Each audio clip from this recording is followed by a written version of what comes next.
സംഭവബഹുലമായ Russian പ്രസിഡന്റിന്റെ Indian സന്ദർശനം അങ്ങനെ ഭംഗിയായി പൂർത്തിയായി. ഈ വലിയ നിർണായക പ്രഖ്യാപനങ്ങൾ ഉണ്ടാകും എന്നാണ് നമ്മൾ ഈ ഒരു കൂടിക്കാഴ്ചയിൽ പ്രതീക്ഷിച്ചത്. പക്ഷെ അങ്ങനെ കൊട്ടിഘോഷിക്കപ്പെടുന്ന വലിയ പ്രഖ്യാപനങ്ങൾ ഇല്ല എന്ന് തന്നെ പറയണം. പക്ഷേ പലതിലും ധാരണയായി പ്രഖ്യാപനമില്ല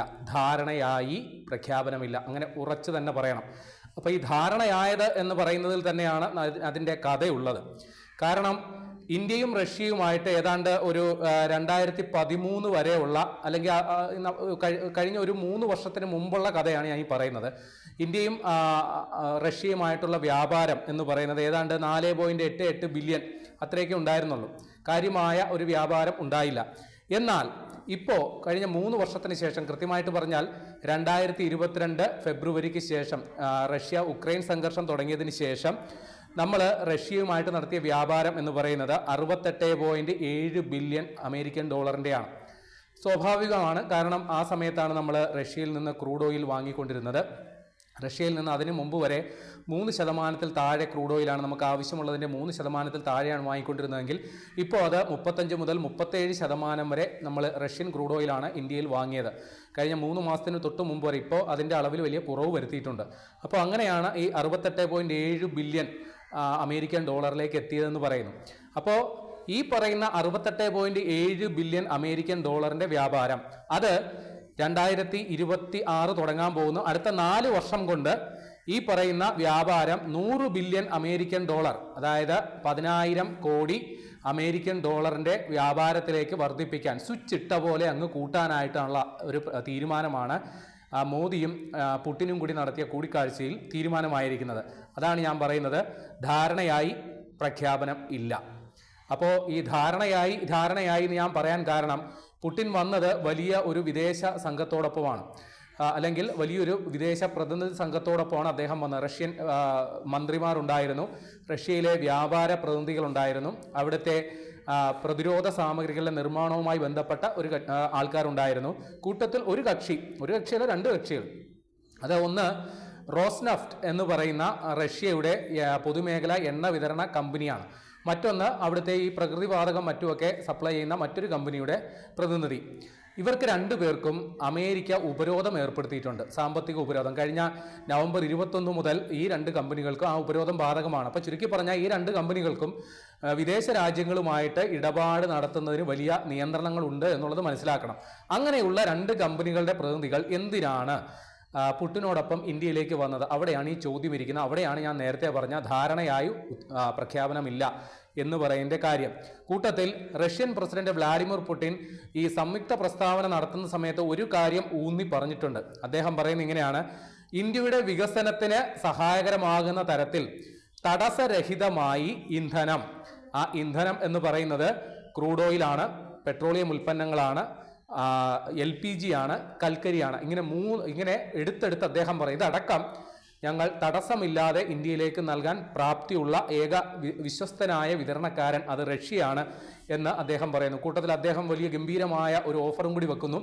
നമുക്കിനി തൊട്ട് ഡോളറിൽ ഇടപാട് വേണ്ട, നമുക്കിനി തൊട്ട് രൂപയും റൂബിളുമായിട്ട് കൈകാര്യം ചെയ്യാം.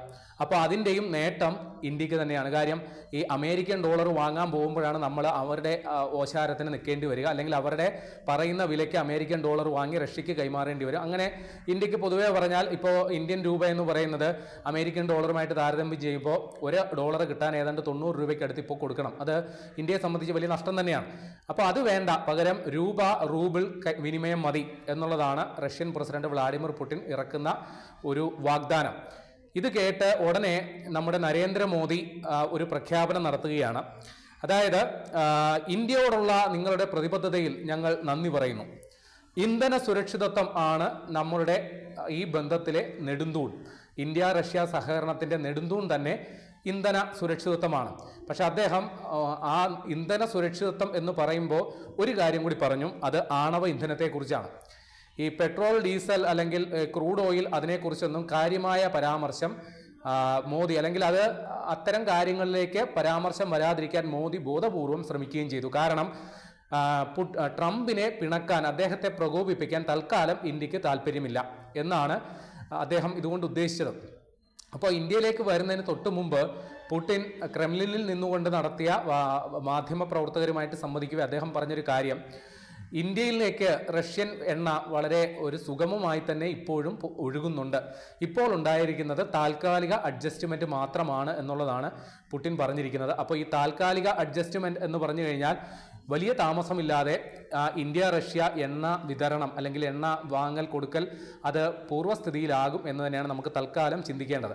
അപ്പം ഞാൻ നേരത്തെ പറഞ്ഞതുപോലെ പല കാര്യങ്ങളിലും നിർണായകമായ ധാരണയായിട്ടുണ്ട്, പ്രഖ്യാപനം ഉണ്ടായിട്ടില്ല. ആ ധാരണയായത് ഈ റഷ്യയുമായി സഹകരിച്ച ഇന്ത്യയിൽ ഈ S-400 എന്ന് പറയുന്ന അല്ലെങ്കിൽ S-500 വ്യോമ പ്രതിരോധ സംവിധാനം, അതായത് ശത്രു രാജ്യത്ത് നിന്ന് നമ്മളിലേക്ക് ലക്ഷ്യമാക്കി വരുന്ന മിസൈലുകളെ ആകാശത്ത് വെച്ച് തച്ച് തകർക്കുന്ന മിസൈൽ പ്രതിരോധ സംവിധാനമാണ് ഈ S-400-ഉം അതിൻ്റെ പരിഷ്കൃത പതിപ്പായ S-500-ഉം. അത് ഇന്ത്യയുമായി സഹകരിച്ച് നിർമ്മിക്കാൻ തയ്യാറാണ് എന്നുള്ളത് റഷ്യ നേരത്തെ തന്നെ അറിയിച്ചിട്ടുണ്ട്. കൂടാതെ ആയുധങ്ങൾ, പ്രതിരോധ സാമഗ്രികൾ ഇന്ത്യയുമായി സഹകരിച്ച് നിർമ്മിക്കാൻ ആവശ്യമായ സാമഗ്രികളും സാങ്കേതിക വിദ്യ കൈമാറ്റവും നടത്താനായിട്ട് റഷ്യ സന്നദ്ധമാണ്. ഇക്കാര്യവും ധാരണയായിട്ടുണ്ട്, പ്രഖ്യാപനമില്ല. കൂടാതെ ഇന്ത്യക്ക് Su-57 സുഖോയ് 57 എന്ന് പറയുന്ന 5ാം തലമുറയിൽപ്പെട്ട യുദ്ധവിമാനങ്ങൾ കൈമാറാനായിട്ട് റഷ്യക്ക് താല്പര്യമുണ്ട്. അത് ഇന്ത്യയുമായി സഹകരിച്ച് ഇന്ത്യയിൽ നിർമ്മിക്കാൻ, പൂർണ്ണതോതിലുള്ള സാങ്കേതിക വിദ്യ കൈമാറ്റത്തോടുകൂടി ഇന്ത്യയിൽ നിർമ്മിക്കാനും റഷ്യക്ക് താല്പര്യമുണ്ട്. അവിടെയും ധാരണയായി, പ്രഖ്യാപനം ഉണ്ടായിട്ടില്ല. നിലവിൽ ഇന്ത്യ ഉപയോഗിക്കുന്ന സുഖോയ് 30 എന്ന് പറയുന്ന യുദ്ധവിമാനം അതിൻ്റെ പരിഷ്കരണം നടപ്പാക്കാൻ, കൂടാതെ റഷ്യയിൽ നിന്ന് കൂടുതൽ ഈ വ്യോമ പ്രതിരോധ സംവിധാനത്തിൻ്റെ ഭാഗമായ മിസൈലുകൾ വാങ്ങാൻ ഇന്ത്യക്ക് താല്പര്യമുണ്ട്. അപ്പോൾ ഇക്കാര്യത്തിലൊക്കെ കൃത്യമായ ധാരണ ഉണ്ടായിട്ടുണ്ട്. ഏറ്റവും പ്രകടമായ അല്ലെങ്കിൽ ഏറ്റവും ശ്രദ്ധേയമായ നീക്കം, റഷ്യയിൽ ഈ തൊഴിൽ ശക്തിക്ക് വലിയ കുറവുണ്ട്. അവിടെ ഈ സ്കിൽഡ് ലേബേഴ്സിന് ആവശ്യമുണ്ട്. അപ്പോൾ ഇന്ത്യയും റഷ്യയുമായിട്ട് അക്കാര്യത്തിൽ വലിയ ധാരണയായിട്ടുണ്ട്. അതേപോലെ ഈ ഹോസ്പിറ്റാലിറ്റി, ടൂറിസം, അതേപോലെ ആരോഗ്യരംഗം, ഏറ്റവും നിർണായക സംഗതി ഈ നമ്മുടെ ISROയും റഷ്യയുടെ റോസ്കോസ്മോ എന്നുള്ളതാണ് അവരുടെ ബഹിരാകാശ ഏജൻസിയുടെ പേര്. അപ്പോൾ ഇവർ രണ്ടുപേരുമായിട്ട് റോക്കറ്റ് എഞ്ചിൻ വികാസം അടക്കമുള്ള വിഷയങ്ങളിൽ സഹകരിച്ച് പ്രവർത്തിക്കാൻ ധാരണയായി. അപ്പോൾ ഇന്ത്യ വലിയ വലിയ ലക്ഷ്യങ്ങളിലേക്ക് കടക്കുന്നു. നമ്മൾ ഗഗൻയാൻ ദൗത്യത്തിലൂടെ നമ്മുടെ ബഹിരാകാശ സഞ്ചാരികളെ നമ്മൾ ശൂന്യാകാശത്ത് എത്തിക്കാൻ പദ്ധതിയിടുന്നു. സ്വന്തമായിട്ടൊരു ബഹിരാകാശ നിലയം പ്ലാൻ ചെയ്യുന്നു. നമുക്ക് ചന്ദ്രനിൽ മനുഷ്യനെ ഇറക്കാനായിട്ടുള്ള പദ്ധതിയുണ്ട്. അപ്പോൾ ഇതിനൊക്കെ റഷ്യയെ പോലെ ഒരു കാലത്ത് ഈ വ്യോമ മേഖല അല്ലെങ്കിൽ ശൂന്യാകാശ മേഖല അടക്കി ഭരിച്ച നാസ അതിൻ്റെ പണത്തിൻ്റെ ഹുങ്ക് കാണിക്കുന്നതിന് തൊട്ട് മുമ്പ് വരെ ഈ മേഖല അടക്കി ഭരിച്ചിരുന്നത് സോവിയറ്റ് യൂണിയനാണ്, ഇന്നത്തെ റഷ്യയാണ്. അപ്പോൾ അവരുടെ സാങ്കേതിക പിന്തുണ ഇന്ത്യക്ക് കൂടിയേ തീരും. അപ്പോൾ ആ കാര്യത്തിൽ വലിയ സഹകരണം ഉണ്ടായിട്ടുണ്ട് എന്നുള്ളത് പറയുന്നു. കൂട്ടത്തിൽ പുടിൻ ഇന്ത്യയിൽ വന്നപ്പോൾ നരേന്ദ്രമോദിയുമായിട്ട് ഉക്രൈനിൽ ഇപ്പോൾ റഷ്യ സ്വീകരിക്കുന്ന നിലപാടുകളെക്കുറിച്ച് അദ്ദേഹം വിശദീകരിച്ചു. ഇക്കാര്യത്തിൽ അമേരിക്കയുമായിട്ട് ഉള്ള ചർച്ചയിൽ എടുത്തിരിക്കുന്ന നയപരിപാടികളെക്കുറിച്ച് അദ്ദേഹം വിശദീകരിച്ചു. അപ്പോൾ അക്കാര്യത്തെക്കുറിച്ചും നരേന്ദ്രമോദി നടത്തിയ പ്രസ്താവനയിൽ പറയുന്നത്, ഉക്രൈൻ്റെ കാര്യത്തിൽ ഞങ്ങൾക്ക് സമാധാനമാണ് വലുത്, ആരുടെയും പക്ഷത്ത് നിൽക്കുന്ന ഒരു നിലപാടല്ല, സമാധാനമാണ്. ഇനി നിർണായകമായൊരു പ്രഖ്യാപനം വന്നിരിക്കുന്നത് ആണവ വൈദ്യുത നിലയം.